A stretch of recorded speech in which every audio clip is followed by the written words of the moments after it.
Sometimes the most dangerous place in life isn't a battlefield. It's your comfort zone, silent, safe, and slowly suffocating your dreams. In the wind-kissed village of Parbatpur, where every rooftop touched the sky and every child carried a dream tied to a string, lived a quiet man named Iqbal, the village's kite maker. His small shop stood at the edge of the market, filled with colors of paper and the faint, sweet smell of glue. Every morning, as the sun peeked over the fields, Iqbal would sit cross-legged on his wooden bench, trimming bamboo sticks and stretching paper with precision.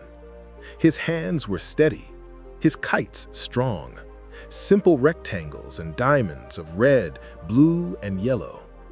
People trusted Iqbal's work. His kites never failed. They flew straight, steady, and safe, just like the life he had built for himself. But what no one saw was that Iqbal's heart had stopped flying long ago. When he was young, he dreamed of creating masterpiece kites, ones that could dance among clouds, glide over rivers, and tell stories through their shapes and colors. He dreamed of competing in the city kite festivals, where skies turned into rainbows of human imagination. Years ago, he even tried. He built a giant kite, a beautiful one shaped like a bird with painted wings. But when he flew it during a windy festival, the string snapped and the kite tore apart in front of everyone. The laughter that followed that day cut deeper than any blade. "Stick to what you know, Iqbal," the villagers had said. "Fancy dreams don't suit simple people." And so, Iqbal listened. He tucked his designs away, built small kites for small skies, and told himself it was enough. But with every passing year, a quiet emptiness grew inside him. His world became comfortable, and that comfort became his cage. One afternoon, while he was helping children pick kites, a little boy named Aman came running in, his eyes wide with curiosity. "Uncle Iqbal," he asked, "have you ever made a kite that touches the clouds?"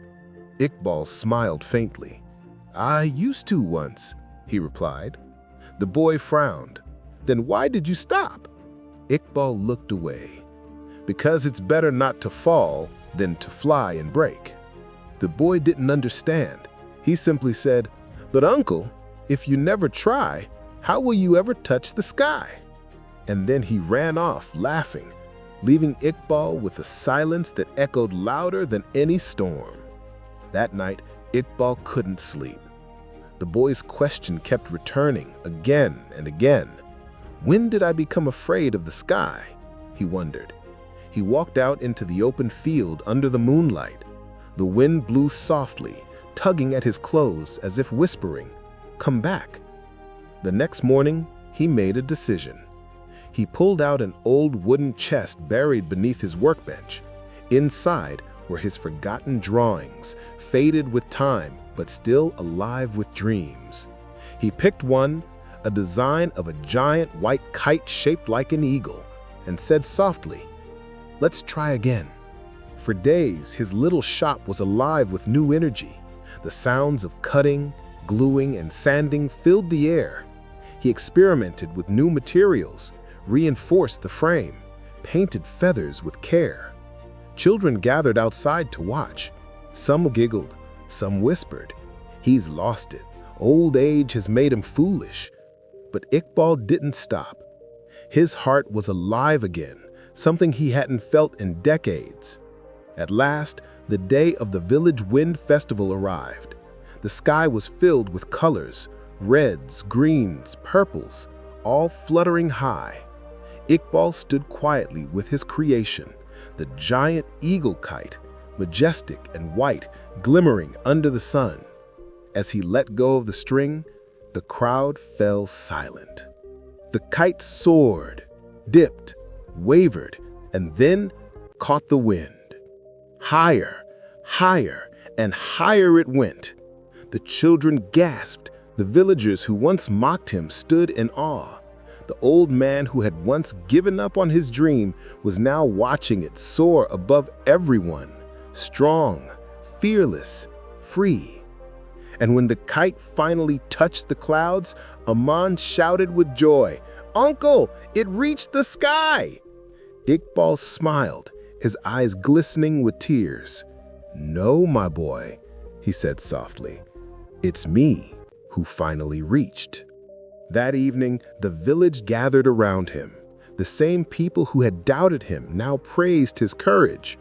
But Iqbal wasn't thinking of fame or pride. He was thinking of freedom. Because that day, he didn't just make a kite fly. He broke the invisible chains that comfort had tied around his soul. The lesson is simple. Your comfort zone feels like peace, but it's a slow poison that kills your potential. Dare to step into the wind, because only those who risk falling ever learn to fly. If this story touched your heart, like, share, and subscribe to the channel, because every story you hear here isn't just to inspire you, it's to remind you to fly again.